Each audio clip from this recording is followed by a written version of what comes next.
eh, tidak boleh ada dendam juga. Yang nggak boleh adalah keharaman dilakukan. Hubunganmu dengan mantanmu tetap saja bisa jadi hubungan baik karena apapun bentuknya dia adalah ayah dari anakmu. Mana tadi tanya? Itu adalah ayah dari anakmu. Mungkin perpisahannya adalah keadaan tidak baik-baik saja. Akan tetapi ada perempuan menikah bukan karena urusan syahwat loh ya. Ada cinta dan kasih itu lebih tinggi dari urusan syahwat.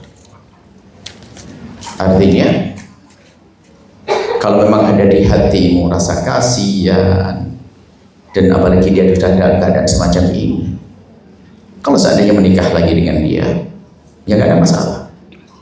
Nah, kalau menikah lagi dengan dia, kalaupun tidak, pastikan kayaknya umur berapa? Suami istri ini umur berapa? Entah 3. Kalau seandainya sudah punya suami, cari suami yang bisa mengerti akan merawat mantan. Jangan bilang mantan, enggak, beri biaya, nggak ada masalah. Dendam tidak boleh terjadi, sebaik apapun. Karena pun apalagi dia sakit sudah tidak ada yang nolong. Dan enggak tahu, Buya itu bingung antara tetesan air mata ketulusanmu melihat mantan suami yang sudah sakit atau karena urusan rumahmu. Itu saya ada dua, makanya saya pengen kalau seandainya urusan hatimu kasihan melihat dia, hatimu hati yang baik. Dia bapak dari anakmu. Dengan anaknya Anda tetap harus dekat dengan ayahnya. Bahkan pastikan anaknya yang paling berjuang membela ayahnya. Ibu yang solehah, ibu yang sukses adalah sejelek apapun ayahnya yang bisa mengajari berbakti pada ayahnya. Ibu yang gagal dunia akhirat adalah yang menanamkan kebencian kepada anaknya, ayahnya. Kenapa? Dia akan durhaka.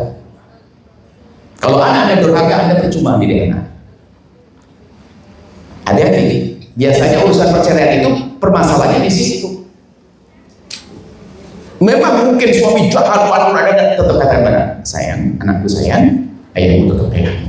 Berjanjilah, ayahmu dia tidak benar sekarang. Kamu tahu kan? Bukan karena dia menggunjing ayahnya, hati-hati. Jangan ditanamkan kebencian. Tahu enggak ayahmu dulu? Dari kau di kandungan ya. Wah, ini menanamkan kebencian di anak. Berarti ibu gagal. Akhirnya sang anak benci pada ayahnya. Sampai kapanpun tidak bisa berbakti pada ayahnya. Mana saudaranya? Urusan masalah dia luka yang pernah dibuat sudah berlalu itu. Dia apalagi dia sakit akan bisa mengganggu. Jadi jangan sampai malah diajari anak. Saya ingatkan pada semuanya. Perceraian itu jadi masalah bukan saja setelah cerai dengan tidak. Biasanya setelah bercerai itu ada dendam. Sehingga seorang suami menanamkan anaknya benci pada ibunya, seorang istri menanamkan anaknya benci sama ayahnya. Akhirnya yang namanya broken home itu di situ. Broken itu adalah di akhirat sengsara. Kalau pernikahan baik, karena dalam Islam kan tasrih imsak dimaksud tasrih. Kalau cerai baik-baik, sehingga cerai pun anak gak akan berantakan. Kenapa?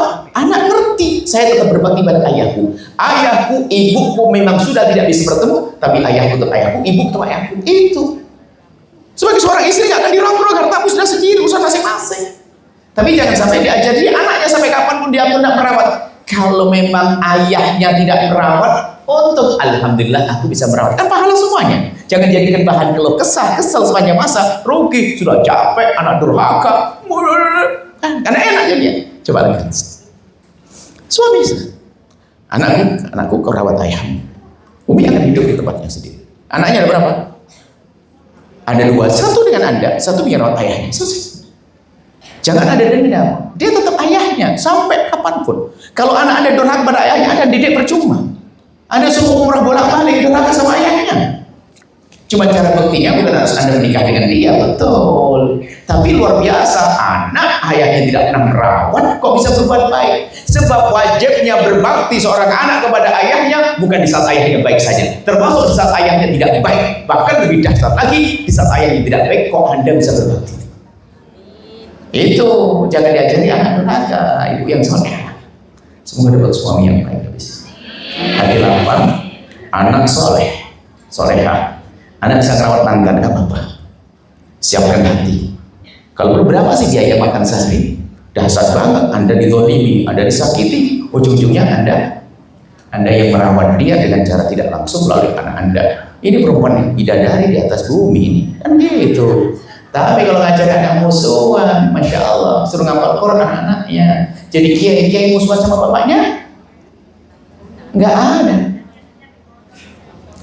Biarkan di pondok harus baik sama ayah, nasihati sayang. Ayah suruh pulang. Di pondok terus disuruh pulang rawat bapak. Kalau suruh pulang nggak bisa, mungkin musyawarah yang baik. Tinggal musyawarah sama anaknya bergendis umur berapa. Nah kalau anaknya suruh pulang, nanti musyawarah siapa yang merawat ayahnya, mungkin bisa orang kita bayar orang dan sebagainya. Dia tetap manusia. Ya itu mungkin anaknya harus suksesnya diajak musyawarah, mantan suami diajak musyawarah agar anaknya dalam kesuksesan dan belajar. Tinggal siapa yang bakal merawat dia, kita pikirkan mungkin ada pamannya, kita bisa bersumbangsi. Tidak ada. Bukan dibantu pasti nanti kita bisa bayar orang. Tentu ada solusi. Di mana sih rumahnya? Ada nanti coba. Kita bisa komunikasi dengan orang Malang, ditempatkan di mana yang terhormat suami ini. Nanti tinggal kita biaya berapa ratus ribu per bulan daripada anak korban. Nggak apa-apa. Saya harus mandi di Jompo, bukan istilah mandi Jompo. Perawatan kan ada kalau asal di Malang, di mana itu ada tempat orang-orang tua yang dia tinggal kita bayar.